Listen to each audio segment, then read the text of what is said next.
The agenda has been approved. And also, council, we would need to vote to excuse our mayor, Takesha James, for tonight. So moved. I'm sorry. She will not be joining because of work and her flight. So I need a motion to move. Moved by Councilmember Brown, I second. seconded by Councilmember Blunt. Thank you, and we will continue on with the approval of the minutes for February the 9th, 2026 work session. We're going to call for the vote for all of this? I did. For the mayor. For the mayor? For the mayor part. I'm First and sorry. second, that's it. Councilmember Brown approved, right? For Mayor James, she Councilmember Blunt. Is there any opposed? All in favors? Let me see. Aye. The ayes have it. I'm sorry. We'll continue on with the approval of the minutes for February the 9th, 2026 work session. Is there a motion to approve the minutes? I so moved. Moved by Councilmember Blunt.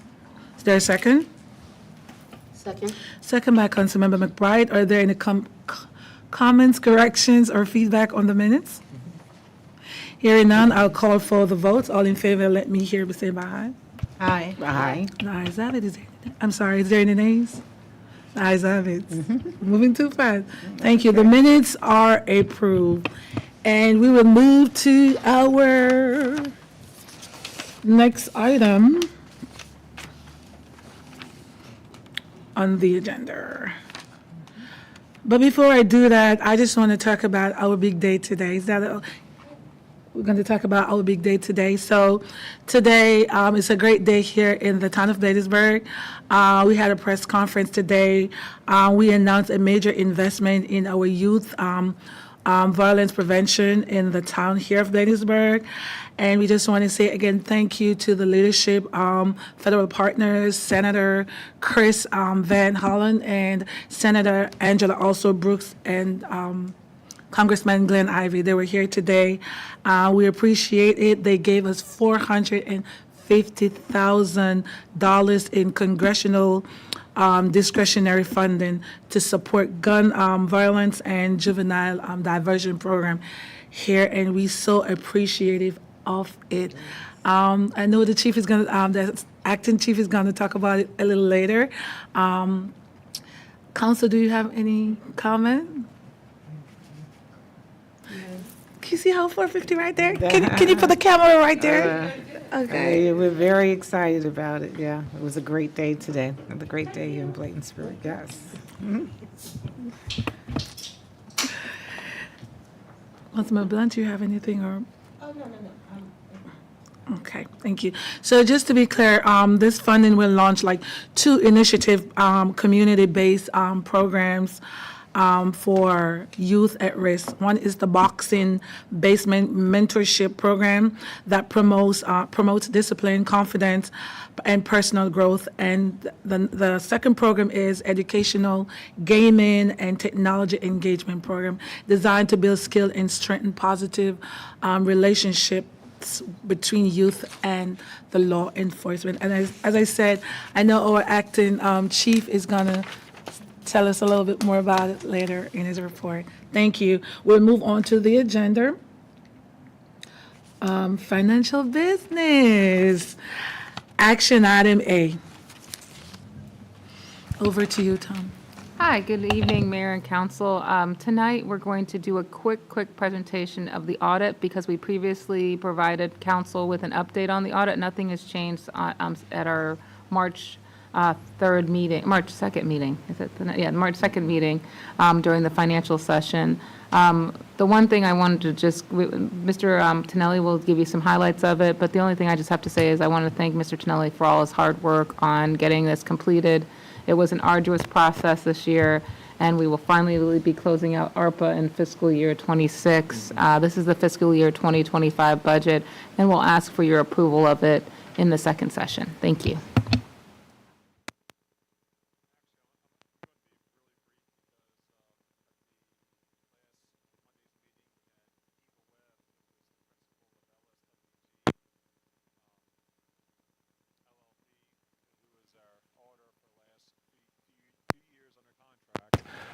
She went through the audit for about 25, 30 minutes last Monday.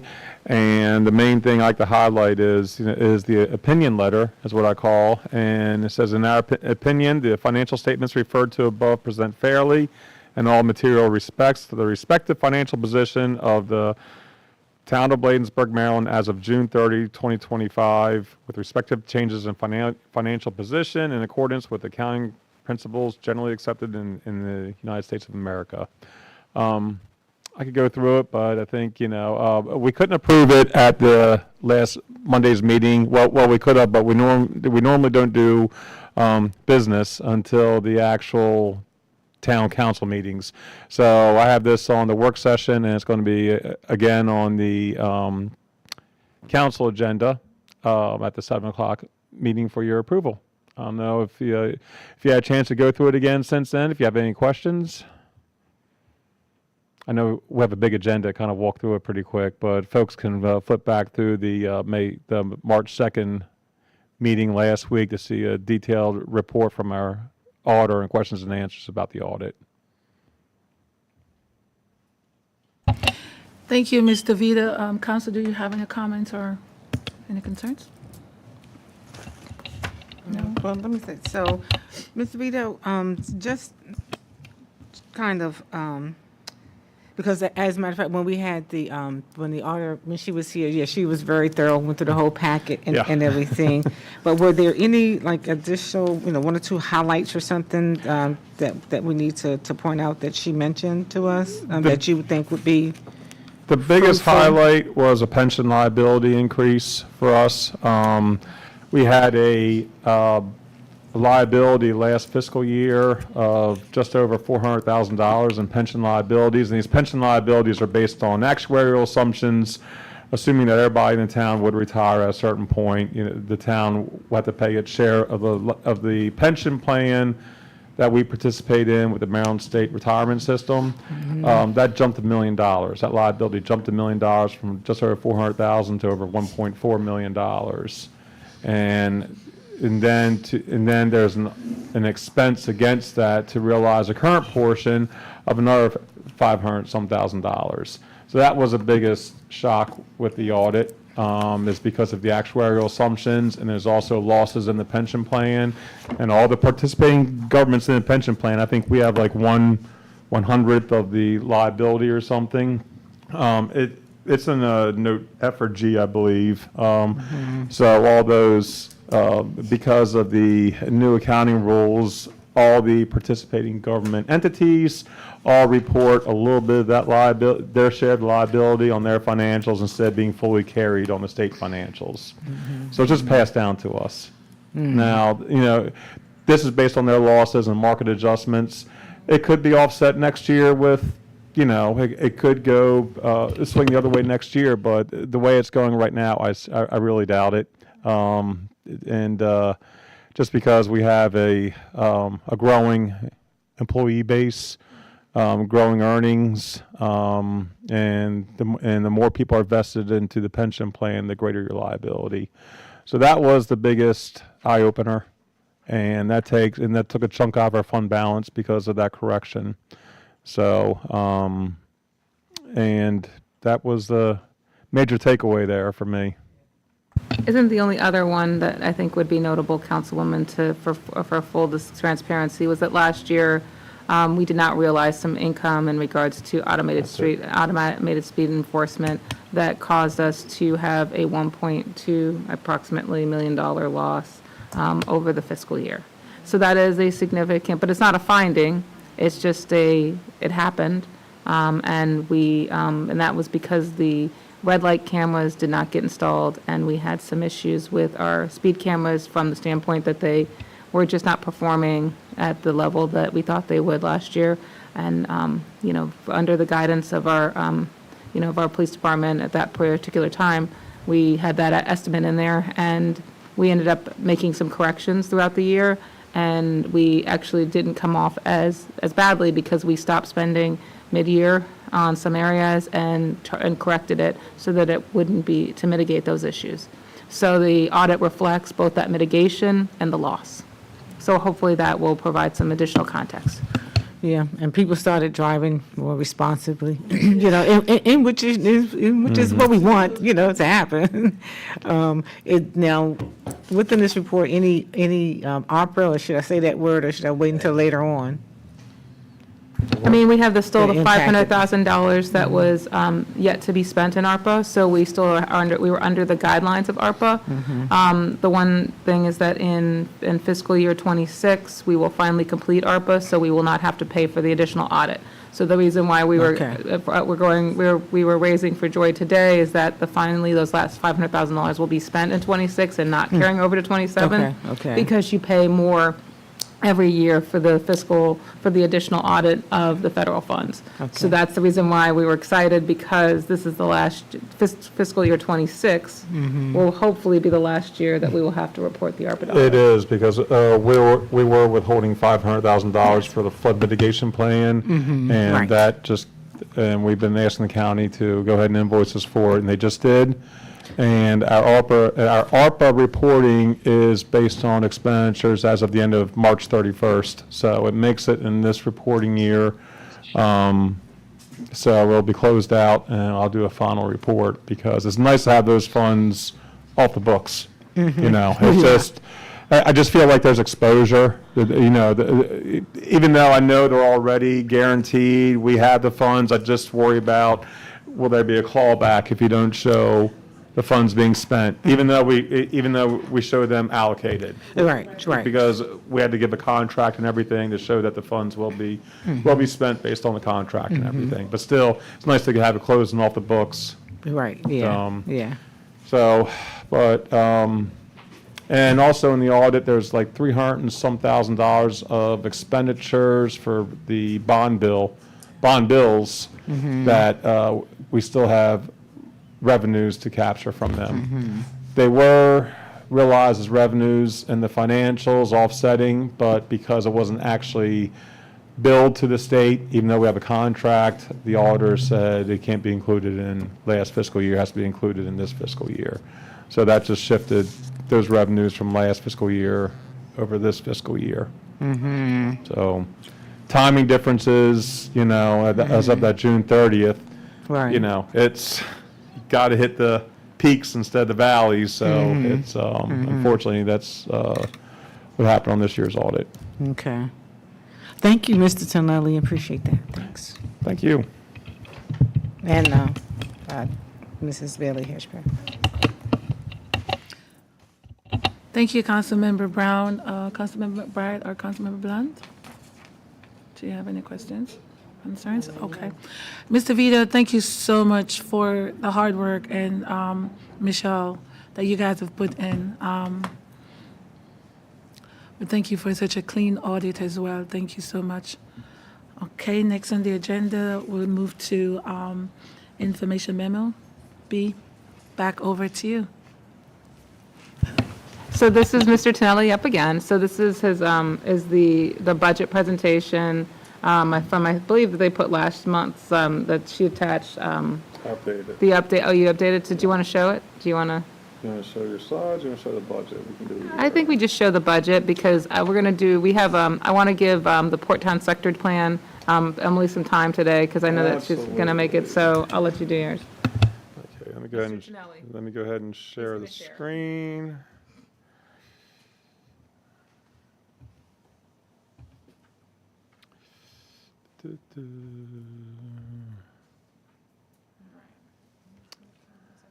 Okay, probably will be struggling to see this at home. Maybe not. I'll get rid of this thing over here, Michelle. There, thank you. Okay, that's a little better. I want you all find that in your tab. It looks like this with the two, I want to say purple and mauve columns, but you know, something that stands out. The first page is a summary page. It's a 3-year snapshot of the budget. Going from left to right across the screen, you have last year's budget, which is what we just finished the audit on. Center column is this year's budget, FY26. And that pinkish looking column on the right-hand side is projected budget for next fiscal year. This doesn't include grants or capital funding. It's only for operating revenues. One of the things that we received last month are our new tax assessments. And overall, the tax assessments went up 4%. And so actually the residential went up 6%, and apartments went up 2%, and commercial properties went up 2 to 3%. Average out, it's about 4% increase in revenues because residential properties are the bulk of the real estate taxes that we earn revenues on. But with the rates unchanged, it's about a 4% increase. We're also anticipating another 6% increase in business personal property taxes based on tax assessments. Just this year, tax assessments are up 25% over previous years. So this, I think, is like a conservative increase, which I think is very doable. I'm hoping for more. Income tax, I bumped that a little bit based on last year's earnings. Not earnings, I'm sorry. Revenues, but I capped it more than I thought just because there will be some, because of the SALT deductions that will limit how much I think income tax the state is going to collect. Going down, let's go down to the major ones. Service charges, the bulk of that is the speed camera and red light camera and also stop sign. I budgeted that conservatively, but again, I feel like almost got burned last year or so because relying too much on those revenues, but I think these revenues are very achievable. It's $800,000 in speed, $800,000 in red light and stop sign enforcement, and a smaller amount there, $53,000 for parking citations, which again I think is low, but just trying to keep it conservative right now. And we'll update these figures as we get more of a trend going into the next 2 or 3 months here too. And the other revenues, the bulk of that is for interest earnings. The departmental summaries are here. Now, this sheet is only a summary sheet. Behind here is the detail for the mayor and council, town administrator, finance, clerk, public safety and public works, and also detail of the revenues. I'm just showing you the summary right now because we're going to talk more about this next week, obviously. The small increases in the department budgets, and those are primarily because of increased health insurance costs and pension related expenses, because the pension costs are growing now every year, as I just talked about with the audit. There's also some other small increases in there as well, but the bulk of that is with compensation. If we put everything in without any corrections right now, we also have capital purchases of $220,000 for public safety for 3 outfitted public safety vehicles, and $150,000 for a new dump truck. I think it's a tandem axle. I forget, but $150,000 for a new dump truck for public works, and that's on the high side. But all in, we also have staff increases in there, which we didn't have this year. We have a 2% merit. I mean, a 2% COLA and 1% merit built into this. Again, everything's built in right now, so it is at a $417,000 deficit, and that's not where I want to be. So this is the first time going through it, and this is, we really need a balanced budget, or based on a loss last year where I have surpluses going back in to fill that hole like we used to have up until and during ARPA. So we'll go through these starting next week with the revenues and administrative departments, because we've already gone through the mayor and council budget last week. Was it last week? Yes, it was last week already. Jeez, I know it's yeah. I know I got 3 fiscal years. I'm trying to think of, but that's it right now. Yeah. So. Yeah, I was going to say, I think this is just a really early draft, and this is the wish list draft, and what we can do, what you all can do is kind of work through it and move it down to the reality. We also will have some revenue items for you at your 17th meeting, so I'll be posting with Vito for the 17th meeting so that we can get that done, so we'll get it posted, so you'll have some revenue items to look at.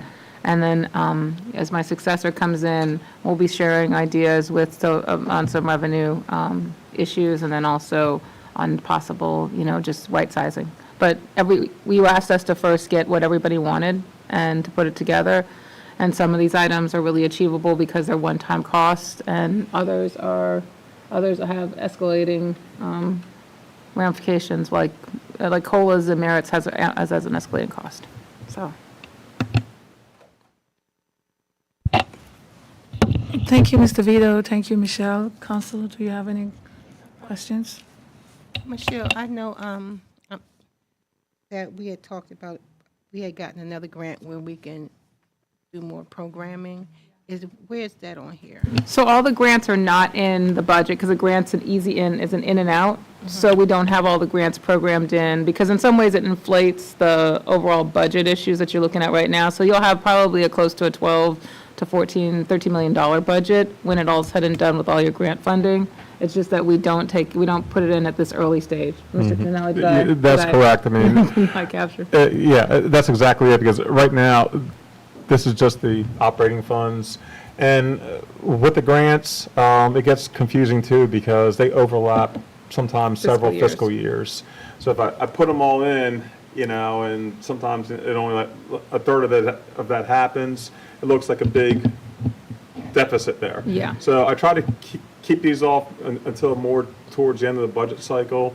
And then we put in what we think, not the whole grant, but exactly what's going to be received and spent within that fiscal year. And that's why you see those budget adjustments that you see now, so I'll put in a budget adjustment, we started putting more budget adjustments during the year so that you can see as the funds are coming in, as we sign the agreements, then we make the budget, then we put it into that year's budget. The problem was we were putting them in prematurely, and then they wouldn't hit until the next year fiscally. So that's why, we'll get grants, sometimes with some grants we get them, they announce it, let's say in the fall, but we won't get an agreement until the spring.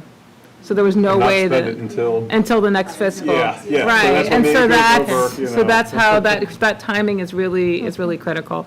So we have the CDBG grants that we always are getting, and their application in the fall, notification for the previous year, right after that, signature in the spring, but then you got to spend them in the, so it's a whole, so now that we have a lot better of a timing thing, especially with John and, the stuff that we've been working through, we have a much better way to kind of calculate that. So that's why I want to show you a pure budget, no grants, and then we'll put back in the grants with the last I was one. just being greedy. Okay. Yeah. It's good, though. I mean, because if all the bond bill projects happened all exactly from July to June next year, you would see an additional $2 million in capital projects with revenue coming in, expenses going out. So it washes out. It's just, I'm trying to keep it clean right now with just the operating stuff so we can concentrate on that. Yeah. No, that's a very good question. Yeah, so it's. Thank you, Mr. Vito. Thank you, Councilmember Blunt, Councilmember McBride, or Councilmember Brown. Thank you, Mr. Vito, and totally agree with the question that Councilmember Blunt asked, because we don't want to have a budget like we have all this with grants, overpopulated, as what Michelle says. Thank you. We'll move on to new business in our agenda. Information memo, Port Town Sector Plan. Back over to you, Michelle. Yes, okay. If you want to go up to the podium, I'm going to introduce Emily Lutz and Arnaldo, Ruiz, right? Yeah, Ruiz. It's nice, from Maryland Capital National Park and Planning. They have been putting together our Port Town Sector Plan over the last 2 years. Yeah, so I'm going to let them get on the thing, and then I'm going to put up I'm going to share my page in a second, so I'm going to share it. Hold on one second. So you go ahead, Emily, you can introduce yourself and otherwise, and I'll have this up running in a second onto the PowerPoint. Okay, good evening. For the record, I'm Emily Lutz, the new project manager for the Port Town Sector Plan. And with me is Arnaldo Ruiz, deputy project manager. Tonight, we will briefly introduce the Port Town Sector Plan and walk through the draft recommendations and proposed zoning changes in Bladensburg and highlight a few opportunity sites and close with next steps. If you could go, sorry, I'm going to ask you to click a lot to. Yep, next one. Okay, is that better? Awesome, thank you. Okay, next one. Okay, so this is the sector plan area of Port Towns, and it generally comprises Bladensburg, Colmer Manor, Edmonston, and Cottage City. Next slide. This slide highlights all of the public engagement that we did since 2023.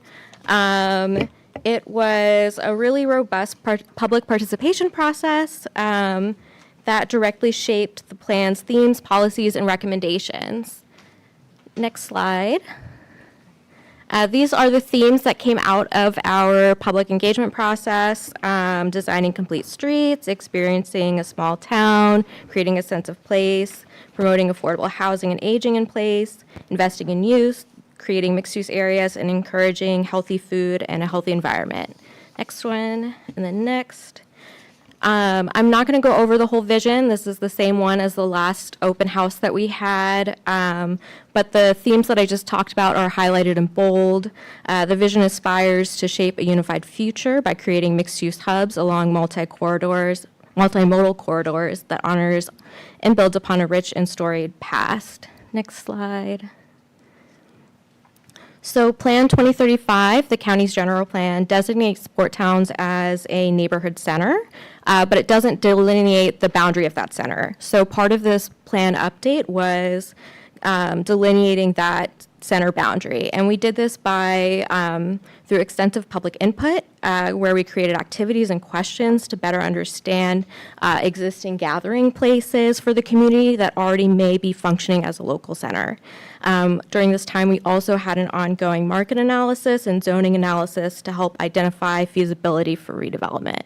Next slide. The result of this was a boundary that included both those natural gathering places and also spaces that were well positioned to support higher intensity development. Okay, next slide. So our plan is organized by Plan 2035's plan elements, where each chapter contains policies and strategies for specific topics.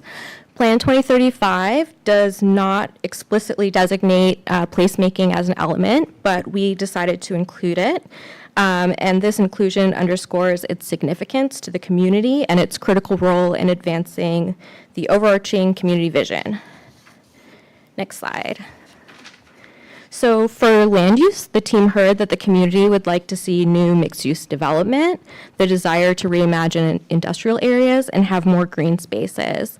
And the draft plan aims to do this by fostering a vibrant, sustainable, and pedestrian-friendly community around that neighborhood center and key opportunity sites.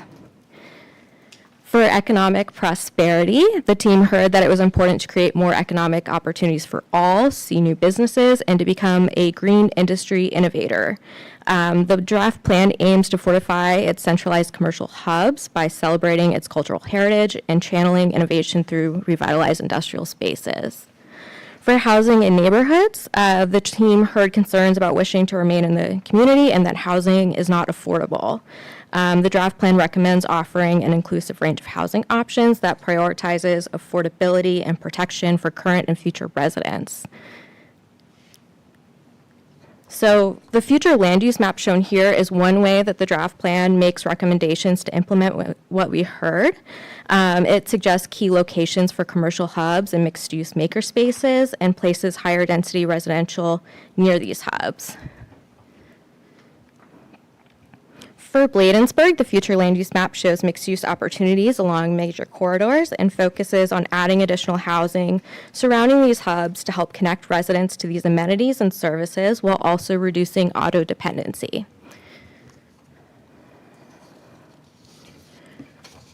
For transportation and mobility, we heard the area is auto-oriented and there are incomplete sidewalk networks.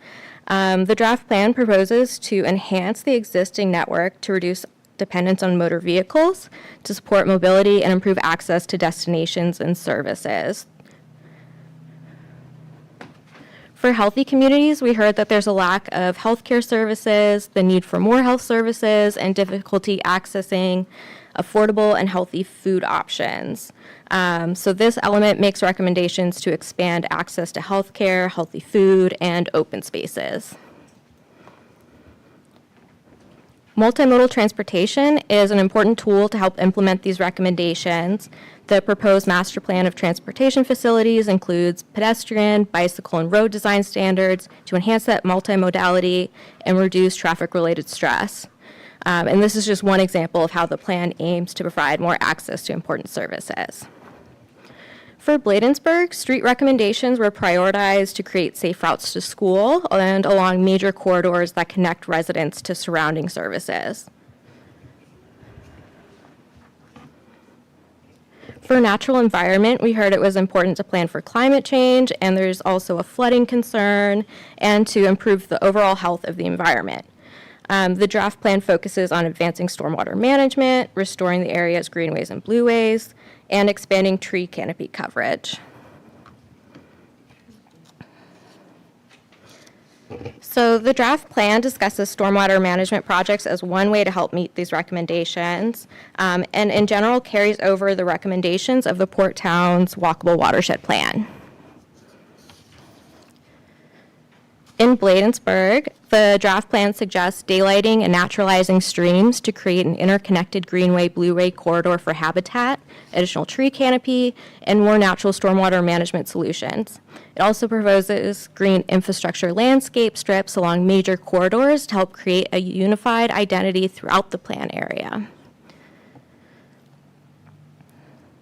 For public facilities, we heard that parks and open spaces are important. Residents would like better and improved public services and facilities, and there's a desire for more community events. The draft plan focuses on providing a diverse range of public facilities that prioritize welcoming community gatherings and programming. So the draft plan makes recommendations to expand existing facilities over time by adding additional parks, plazas, and facilities that offer space for community gatherings, outdoor enjoyment activities, and opportunities for active and passive recreation. In Bladensburg, facility improvements include plazas from proposed road realignments, greenway and blueway corridors, a pilot stormwater park, which we'll look at later when we look at one of the opportunity sites. For community heritage, culture, and design, we heard a desire to enhance appearance along corridors, preserve and incorporate local heritage and art, and focus on how the built environment can deter crime. The draft plan celebrates the rich history and cultural diversity of Port Towns by preserving and showcasing local historic and archaeological resources, attracting visitors, and fostering community pride. For placemaking, we heard a need for branding, better wayfinding, and the importance of maintaining that small town feel. The draft plan focuses on branding creation and campaigning and implementation. So the draft plan aims to create a cultural heritage trail through an interconnected network of historic sites and culturally significant resources by improving pedestrian, bicycle, and transit access with wayfinding, interactive signage, trail connection, and streetscape enhancements. In Bladensburg, the majority of these locations are located within the neighborhood center, creating a unique opportunity to integrate historic and significant resources into the built environment. Now I'm going to turn it over to Arnaldo. Thank you, Emily. All right. The comprehensive rezoning process, also known as the Sectional Map Amendment, or SMA, allows for changes to a section of the county zoning map. Zoning is necessary tool to implement the plan's vision and recommendation. The SMA accompanying this draft plan is informed by the proposed neighborhood center boundary, opportunities for new types of housing and maker district, and protecting and preserving open spaces. On the left, we have the 16 zoning within the sector plan. A quick analysis of this map shows that the predominant existing zoning classification are residential single-family 65, followed by reserved open space. The map to the right shows the proposed zoning, which we will discuss in detail next. The Port Town team is recommending a total of 54 zoning changes affecting approximately 185 acres of land.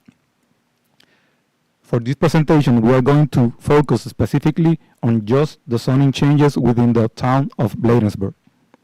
We have grouped the proposed zoning changes into the following 4 categories: neighborhood center, open space, residential, and commercial industrial. The purpose of the Neighborhood Activity Center is to provide land for mixed-use center that serve local neighborhood needs and are well connected to a multimodal transportation network. Next, please. The current zoning of properties inside the proposed neighborhood center boundary includes industrial employment, industrial heavy, commercial general and office, commercial service, commercial neighborhood, residential single-family 65, agriculture and preservation, and neighborhood activity center uses. Next, please. We are proposing the Neighborhood Activity Center, NAC, zone for all properties that were not previously NAC within this boundary, except for the Boswick House, the Balloon Park, and the Peace Cross historic sites. Balloon Park and Peace Cross will be zoned as ROS or Reserve Open Space, and Boswick House will remain as AG or Agriculture and Preservation. Next. Here is a zoom-in area of the neighborhood center property within Bladensburg. This zoning changes recommendation will support the neighborhood center designation and identify opportunity sites of the draft plan. These zoning changes have the potential for mixed-use development and to connect landmarks such as the Peace Cross and the opportunity sites. Next, please. Next, please. The zoning ordinance has a few zones that deal with open space, but we are going to focus on today in the reserve open space. This zone is intended to set aside land to preserve, protect, and retain environmentally sensitive areas in addition to providing spaces for public recreation. Next. In Bladensburg, the properties proposed to be reclassified to open space are all publicly owned and are either a current park, contain environmentally sensitive areas, are historic properties, or are part of the proposed Greenway Blueway corridor. Next. So far in this presentation, we have talked about housing variety. When we say housing variety, we are describing a community that provides a range of housing options at different price points. The sector plan has an abundance of single-family detached home and large multi-family building, but little option between the two. With the residential zone, we are going to focus on the residential multifamily and the residential family attached zone. The RMF 48 zone is intended for multifamily development, which will continue to provide opportunities for multifamily housing in the planned area. The RSFA zone is an opportunity to add new housing types that are compatible with existing residential neighborhoods and are currently missing within the planned boundary. The proposed residential zoning changes in Bladensburg are adjacent to the proposed neighborhood center and opportunity sites.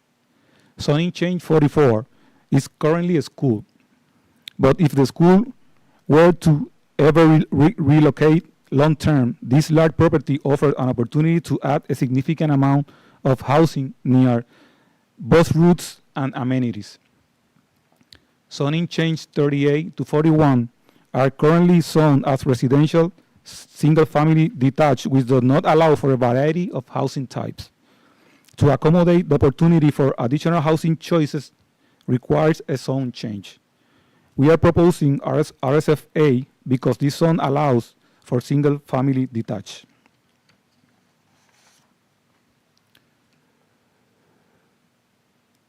The listed zoning changes do not force alteration to existing home or redevelopment. The changes simply allow for additional housing type over time, if and when property owners choose to pursue them. Like other categories, the zoning ordinance has numerous commercial zones, but we are going to focus here on the commercial, general, and office zone. The purpose of this zone is to provide lands for a diverse range of business, civic, and mixed-use development, typically at or near major intersections where visibility and good access are important. Next. The subject properties shown on the slide are comprised of a group of 23 lots owned by 2 property owners, which present a unique opportunity to infill redevelopment of an underutilized area that can further support development around safer lot and public playhouse. So we are proposing to change the zoning here from RSF 65 to CGO to help encourage commercial infill development at this opportunity site. Next. The draft plan provides conceptual framework for 7 opportunity sites to help visualize the plan vision, goals, policies, and strategies. These visualizations are not actually existing redevelopment proposals, but are meant to illustrate how the plan principle can be applied to a development project in the future. These 7 opportunity sites were chosen based on the market analysis and public outreach. They are examples of properties well positioned to serve as potential catalytic projects, warranting focus, investment, and time and resources. Realizing this conceptual opportunity site along key corridor into thriving mixed-use hubs will take a combination of collaboration, strategic marketing, regulatory support, and financial incentives to attract investment and allied redevelopment. The map shows the proposed neighborhood center boundary with a purple line and 7 opportunity sites to focus redevelopment effort. Site D is located in the proposed neighborhood center boundary. This site has access from Annapolis Road and Baltimore Avenue, which are major thoroughfares and along bus routes. It's also close to significant resources such as Peace Cross, War Memorial, Bladensburg Waterfront Park, and numerous historic parks.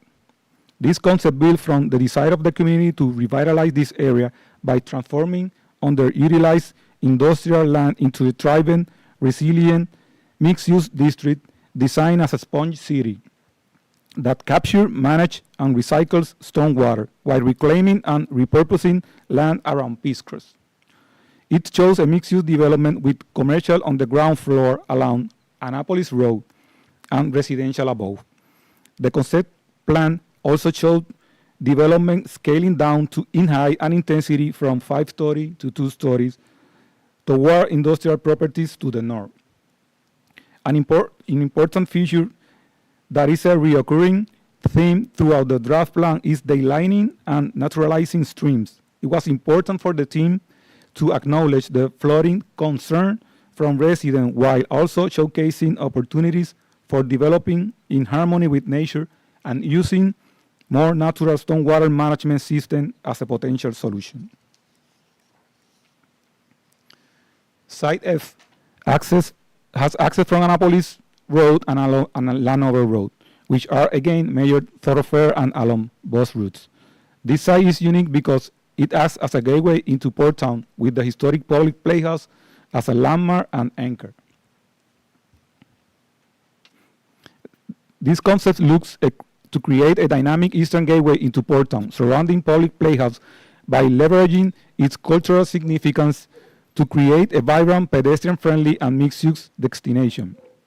This is another example of incorporating new housing typologies by scaling down use and heights toward established single-family neighborhoods. Next. The last opportunity site in Bladensburg is also within the proposed neighborhood activity center boundary. It has access from Annapolis Road and is also close to numerous significant resources such as historic Boswick House, Bladensburg Branch Library, Bladensburg Elementary School, and the International High School at Langley Park. This redevelopment concept looks to improve the port of Bladensburg Shopping Center into a vibrant mixed-use hub that catered to the area's diverse demographic while enhancing walkability, connectivity, and public spaces. This proposed redevelopment includes incorporating the existing grocery store and provides another example of introducing new housing types as the intensity scaled down to established neighborhoods.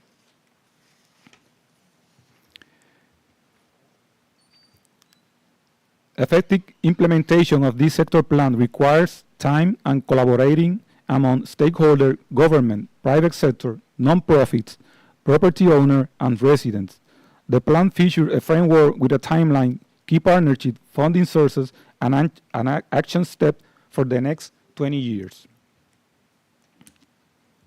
Next, please.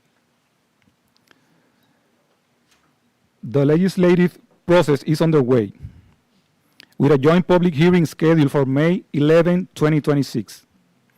This hearing allows public testimony on the draft plan.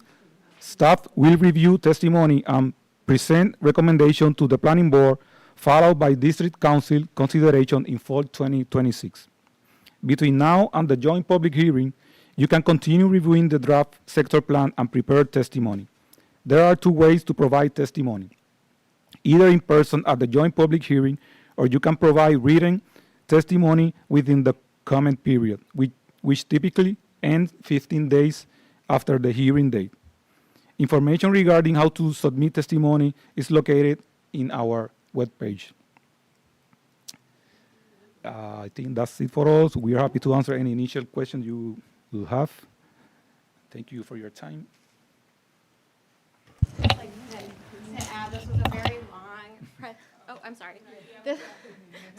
This was a very long presentation. We tried to summarize a 400-page plan and a 200-page SMA as quickly as possible.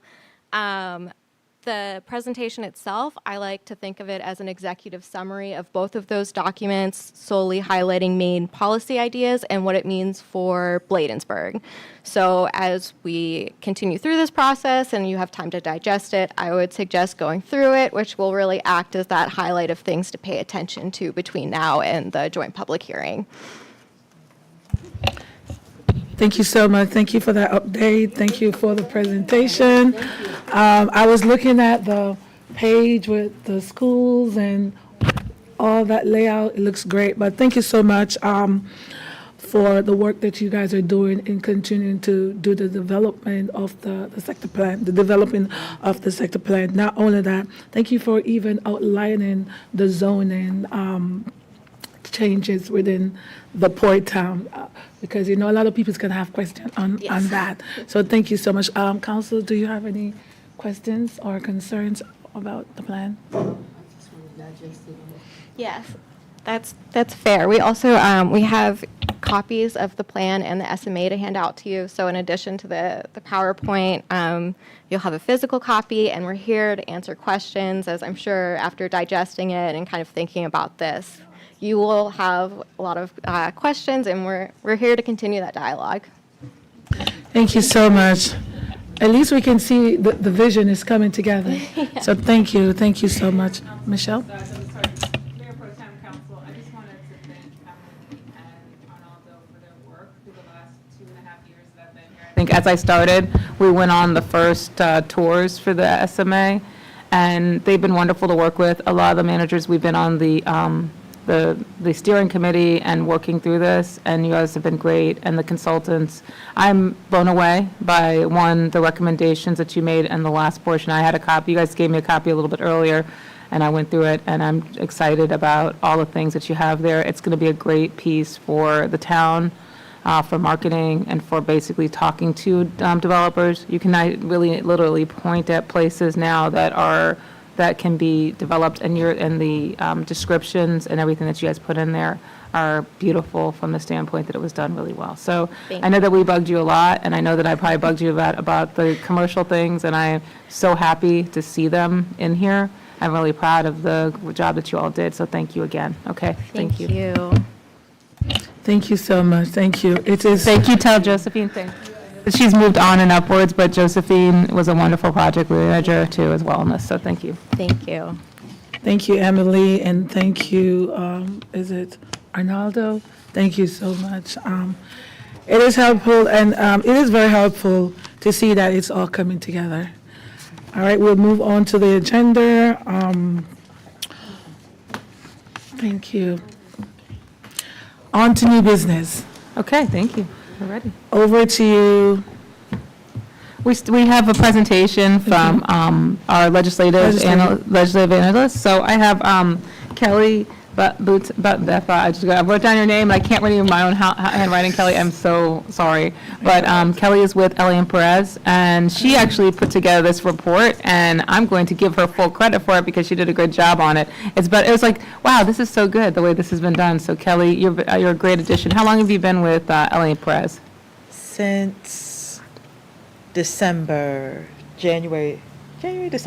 Okay.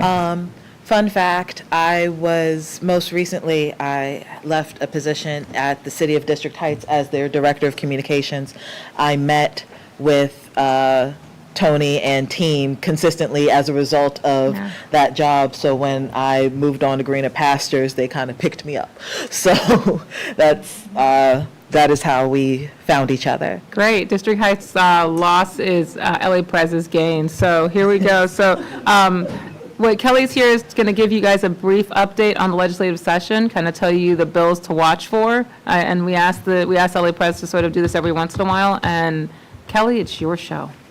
Thank you so much, Michelle. Once again, my name is Kelly Bethia. I am the Legislative and Government Associate on behalf of LA Perez Consulting for this term. Thank you, Mayor Pro Tem and Council, and special thank you to the Mayor of Bladensburg, even though in her absence. Just thank you for having me. We're going to go through this legislation report rather quickly because our time is precious. What you see, if it's up on the board, the bills that are highlighted were the ones that I was specifically instructed to track for the city of Bladensburg. Everything else are bills that I just figured you should know about as a result of you being a municipality and just as a tickler in your ear for what is happening in Annapolis. So, House Bill 249 crossed with Senate Bill 173, talking about the vehicle laws, automated enforcement. It essentially allows Maryland to work with other states and jurisdictions to collect unpaid traffic tickets. We know what the pros are. It closes a major enforcement loophole. It supports Vision Zero, which is a part of Maryland initiative.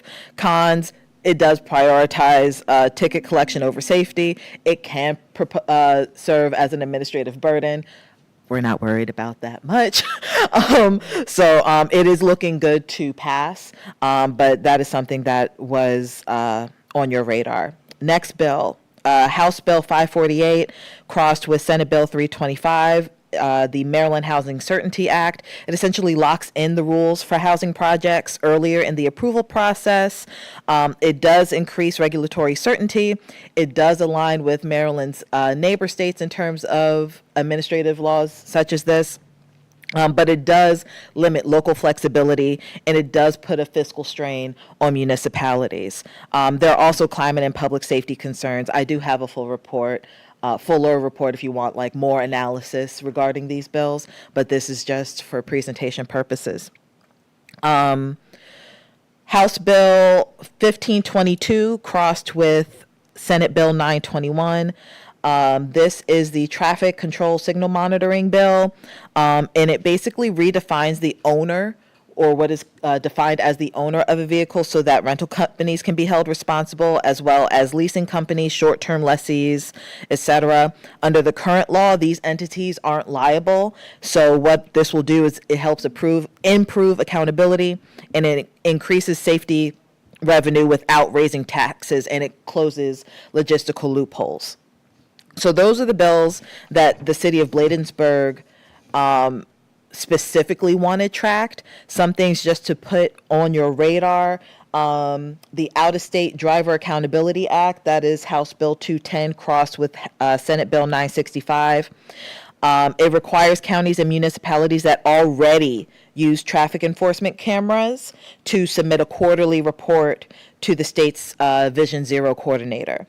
It does improve accountability, but there is no direct enforcement solution. So those are things that you have to take into consideration.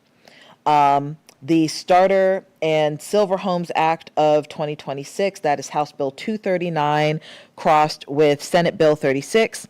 This does make it, the bill aims to make it easier to build smaller, typically less expensive homes by limiting a set of local requirements that increase land costs and block townhouses and single-family homes. Again, this is more of a zoning issue, not necessarily a Bladensburg issue, but again, something to keep on your radar. This could increase the supply and variety of homes. The whole point of this bill is to enforce affordable housing initiatives by the state. However, it does limit a county municipality's ability to tailor their own zoning. So that's why it's not necessarily a favorable bill for municipalities. However, that's something that you guys need to work through. Senate Bill 267, Building Affordably in My Backyard Act.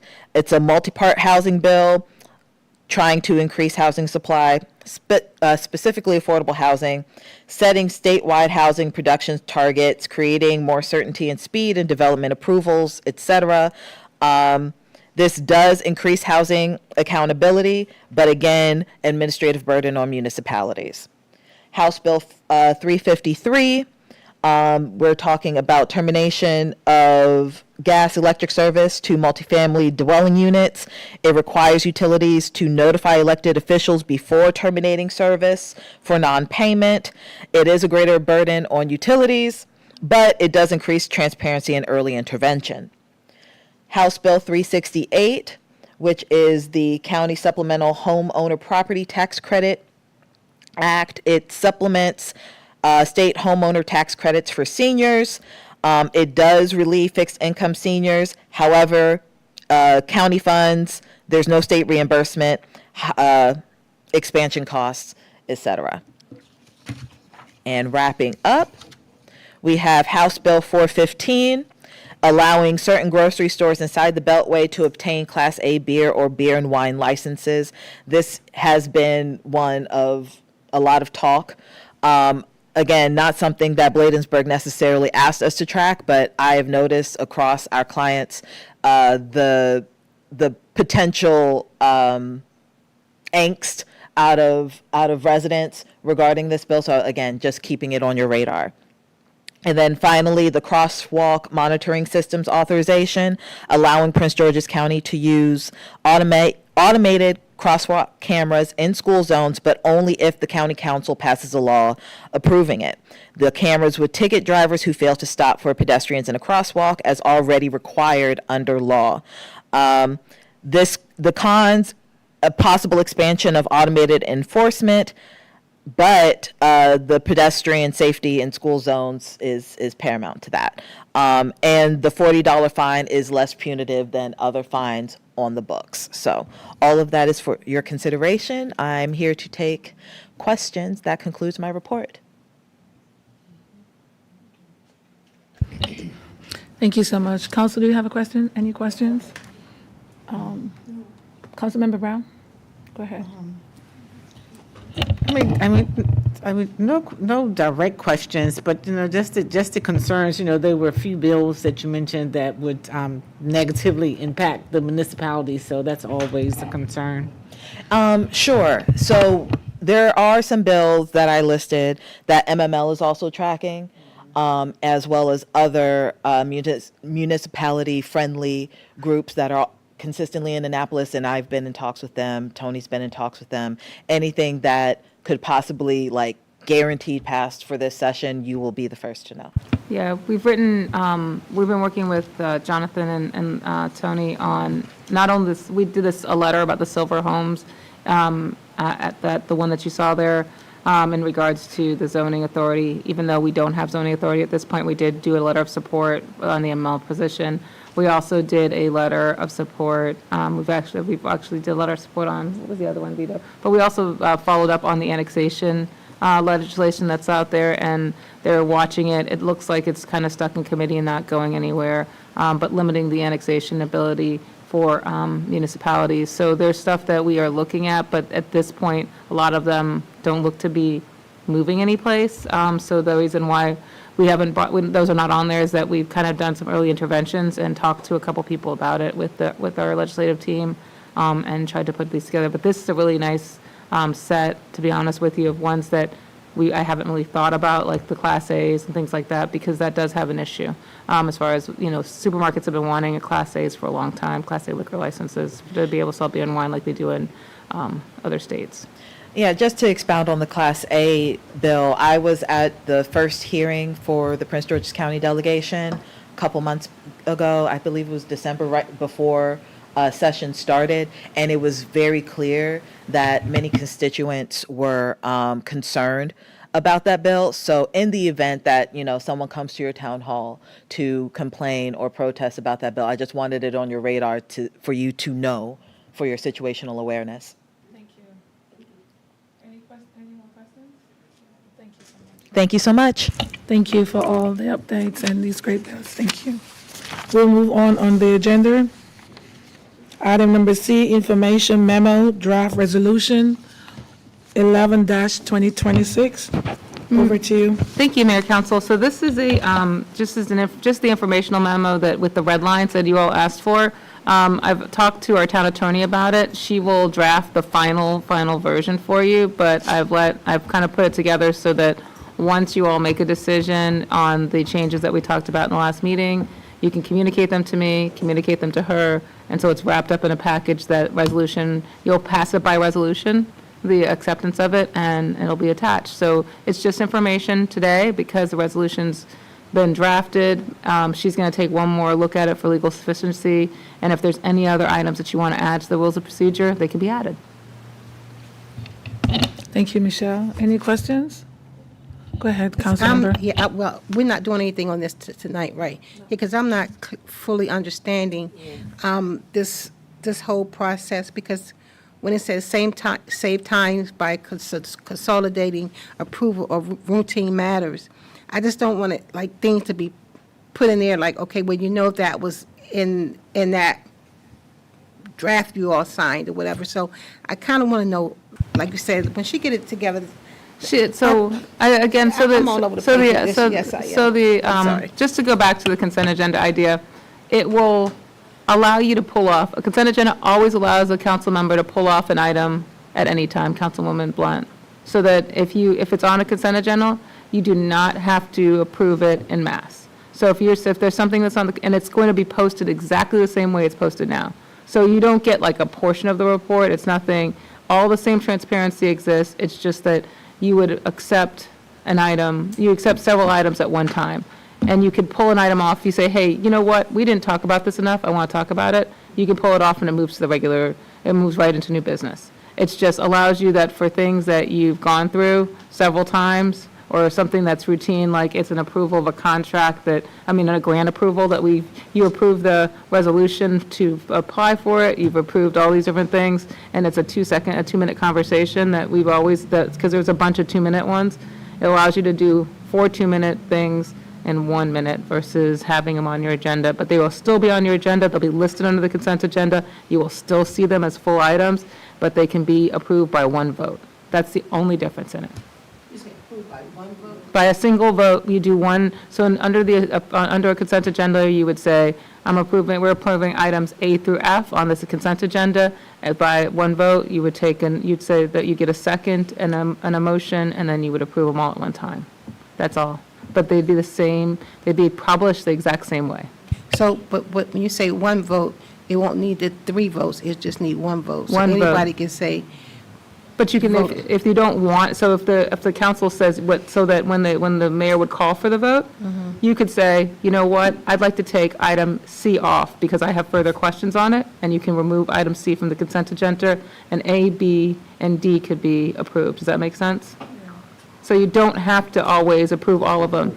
It's in one motion if you don't want to. So when somebody makes the motion, you can say, I'd like one removed. So you could make a motion to say, I would like to approve A through C, if there's A through D, on the consent agenda. I would like D removed from the consent agenda and placed on the regular agenda. That's the difference of how you would do it. Yeah, I'll just have, once I Yeah. see it one more time. Yeah, I know. But I want to make sure because the practice becomes more common and as your agendas become more complex and you have more items, which is like what you're having now, and it helps you to, one, give you the opportunity for items that are routine to approve them or not to approve them in one mass. You can always say, you know what, I don't want anything on the consent agenda. Please remove all these items off the consent agenda, and they will go 1, 2, 3, 4, 5. With one vote. With one vote, Wow. yeah. But I can't imagine, I'll just say to you, I can't imagine that Councilwoman, I don't want to interrupt Councilwoman Brown any further, but I can't imagine that you would have probably more than 3 or 4 items on a consent agenda each time. When I used to work for a larger city, we would have 10 or 15 items on the consent agenda every week because they would be routine items and they would just be read into the agenda. But I would say that you probably have 3 to 4, maybe every agenda, like No Mow April. You've looked at it, this is your 3rd year of No Mow April. Tree ordinance, Tree City USA thing. Those would be consent agenda items, if that makes sense. And those would be, they would be under consent agenda, but that's it. I mean, you can really decide that, but it's just a thought. It's just something to help you to move through your agenda a little faster. Okay. Yeah, thank you, Mayor Pro Tem Dixon. So I'm not sure that I'm not saying I'm not trusting the process, but, maybe taking a little bit more time looking at some other municipalities, because I think my thing is for us to manage this agenda and really having it so that we don't have like 50 items on it, and and it's something that's just a manageable regular agenda, but I will continue to look at the consent agenda and read up on it, but I don't know that we really need it. If we have an agenda that's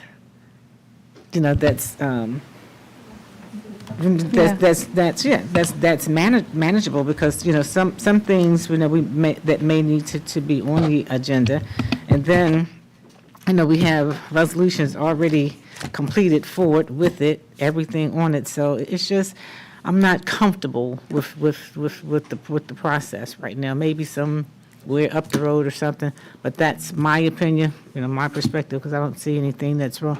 If it's something that's on the agenda and we've already approved it, we can all vote on it real quick and move through it without having to implement this consent agenda. I'm just not comfortable with it right now.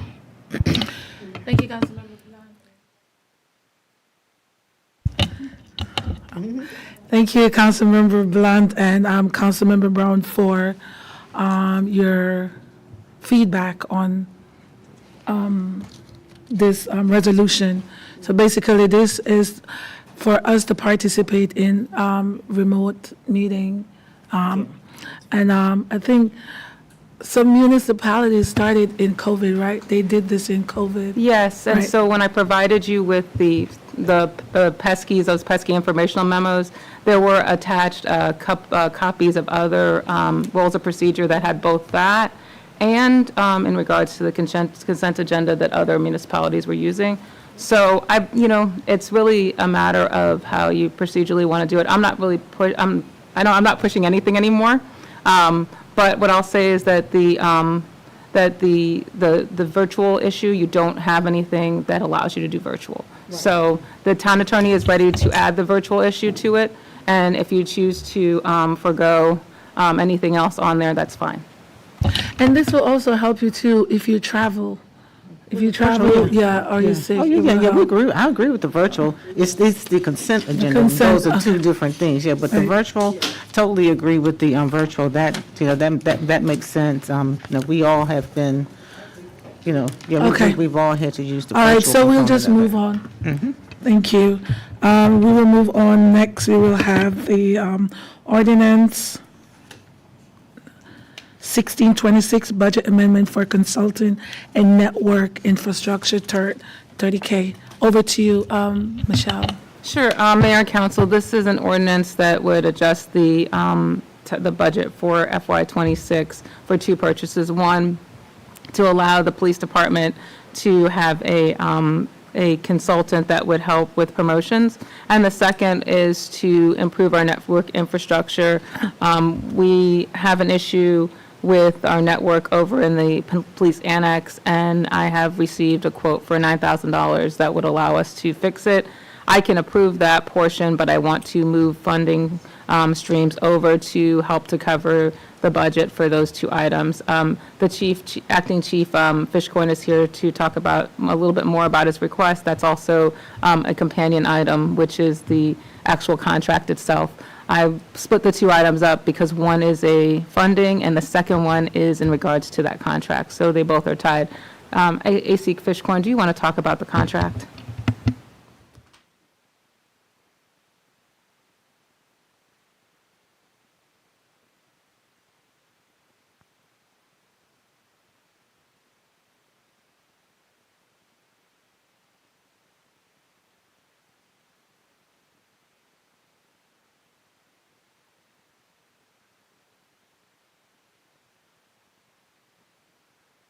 Mike? Oh, I'm sorry. One of the biggest contentions in police departments are how promotional processes are handled. We want it to be legally defensible. We want it to be fair. We want people to see that it's a good process. IACP puts on a very professional process where they come out and get a copy of our general orders. They write up the testing. Because we're a small agency, it's better to use an outside agency to do it because we're very small. And with some issues that were brought up in previous promotional processes, I'm trying to address those issues. Ahead of this, there was, I rewrote the general order on promotions just to prepare for this. I think there's more legitimacy in the process whenever you have an outside agency do it. And because this affects a lot of things in the department, the morale, trust in the process, the fact that someone earned the promotion and they were given the promotion. So I want, for all those reasons, I think it's better to have an outside agency do it. We sent out three requests from three different companies. They all come, they're all over 20,000. IACP does a very professional process, and they handle the whole thing. So that's something that I think would benefit the police department, especially since we're going to establish a 2-year list, and that's where we're going to be pulling people from when we do promotions. Thank you, Acting Chief. Any questions, Council? Yeah, I would support something like that based on a lot of things that has been happening. I would support that because at least you'll have some grounds to go on when you start to promote, demote, or how the process works. It's not like a decision being made by a person, but it was based on your conduct and what you couldn't do. So I'm in support of that. Councilmember Brown? Thank you, Mayor Pro Tem Dixon. Definitely always in support of process improvements. I'm just looking at the where the funding is going to be pulled from. It's going from automated enforcement. It's all from automated enforcement. So automated enforcement, half of it is coming out of police professional development. The other half is coming out of automated enforcement for these two, because they both have to do with the public safety, because it's the PD annex, and the other one is in regards to the IACP. Thank you. Thank you, Michelle. Thank you, Councilmember Brown. Next on our agenda, we will move to Ordinance 17, 2026, fiscal year 2026 budget amendment. Back over to you. Thank you, Mayor and Council. This allows the town to transfer funds from Highway User Fund to pay for new trash cans. We have gotten quotes for Big Belly trash cans, which we're asking for approval for the town administrator to use the funds to enter into a contract with Big Belly for the purchase of these trash cans. I think you guys are familiar, and Councilwoman McBride, this is something that was discussed during the Green Team in regards to adding more trash cans, especially around the library, and we got permission from the library to do that. Yes, I'm making all your dreams come true before I walk out the door. Yes, so that one. And then we're working through that, and so we're moving money from Highway User, which is used for street improvements like garbage and from cans like this. So that's what this is doing. So it allows us to take the 30,000, move it to building expenses, and move it, and then buy new trash cans. So we're trying to get the best deal possible. It's between, right now, I think we can get close to 10 Big Belly trash cans, not doing the recycling, because in the Green Team, we even discussed it, that people are having issues utilizing and determining to use the single stream recycling in the proper way. So that's what this is for. Thank you, Michelle. And this will help our community to keep cleaner, less trash on the streets. So thank you. Any rodents? Any questions for Michelle or concerns? No, I would just like to say, Michelle, thank you so much. Even in, on, up near Parkview, I saw the new trash cans, so thank you very much. I was grateful to see that, and so were some residents. Thank you.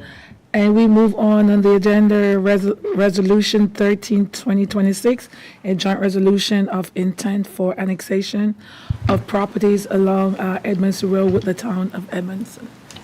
Mayor Council, so this is the Mayor Pro Tem Council, excuse me, Mayor Pro Tem Council. This is a joint resolution that Edmondson is also passing. The two mayors have met. It's something that the council has directed me in other sessions to look at Edmondson Road as part of the annexation strategy. And so part of, after last year's, let's say kerfluffle with Chevrolet, we decided that we would work early and more often with our neighbors and have a plan to deal with annexation. So this outlines the boundaries. It sets up expectations. It helps us to work together on the annexation process. And we have agreement from both parties to do so. So what we wanted to also make sure is that the councils both were aware and that they could sign off on this joint letter, this joint resolution of support. And also legislatively, it shows if there's any future, thoughts about annexation, we can show how annexation is done the right way. So consequences, we're trying to make sure that we, really responsibly do annexation. So that's what this is a joint model to move forward with. Thank you, Michelle. Any questions?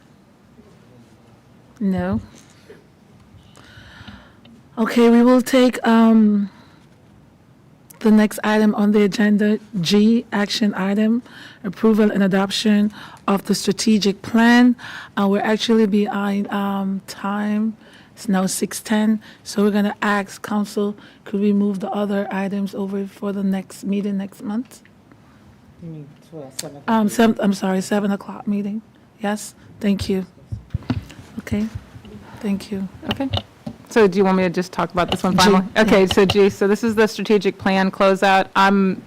I didn't pull it up, and I'm letting Vito pull it up, I guess, because he's got it open.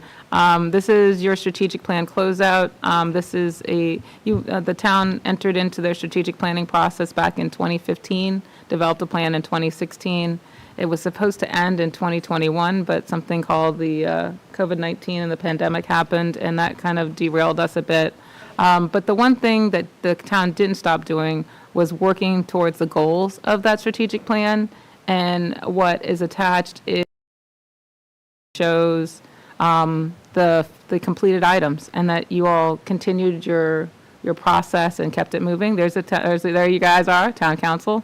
And skip past the second page, Vito, skip past that picture. Okay, so there's an executive summary that kind of explains what's going on, what we did, how we did it. The next section is our core values that the town adopted back in 2016 in the mission and vision. The third section is the methodology, like what did we do and how did we do it? So we identified and reviewed the strategic plan. We went through items, provided status updates over the last 2 years. When I came in the door, you all asked me to finish this up and provide you updates. So over the last year, particularly last year and a half, I provided updates and got updates from our partners on where we were. We looked and evaluated what those were, and then we identified things that need to be completed over the next few years. All right, so then each one of the goals and objectives, the first one was economic development. This kind of tells you what you've done, the highlights there. I'm going to keep on going quickly, Vito, so that we can save the time. The next 2 pages show what things are in progress, what things were completed and ongoing, and that is for economic development. You actually accomplished quite a bit on your economic development. The Port Town sector plans and the formation of the CDC are 2 big feathers in your cap, because getting the Port Towns CDC up and running was something that you guys had as far as having a single voice, and then moving that forward. All right, the next one is, I think it's, I don't know what B is, so I'm like looking, B is public safety. I should have known that. So public safety, you had a couple of different objectives here. One is to expand your community policing initiative and your footprint, and you really did that over the last few years. You also adopted a new property maintenance code last year, and that took us a bit, but we got it done. So the rest, these are the ongoing and other items that we're suggesting that move forward. And then the completed items are the property maintenance code and and then we also did the street lighting, which was also completed on 57th Avenue. And then C is the infrastructure and roads. Again, the completion of infrastructure baseline, and we've really kind of moved on to do a lot of that. But the milestones on that are that we completed the capital, we haven't done the capital improvement plan, but we've identified streets and where to go next for a capital improvement plan.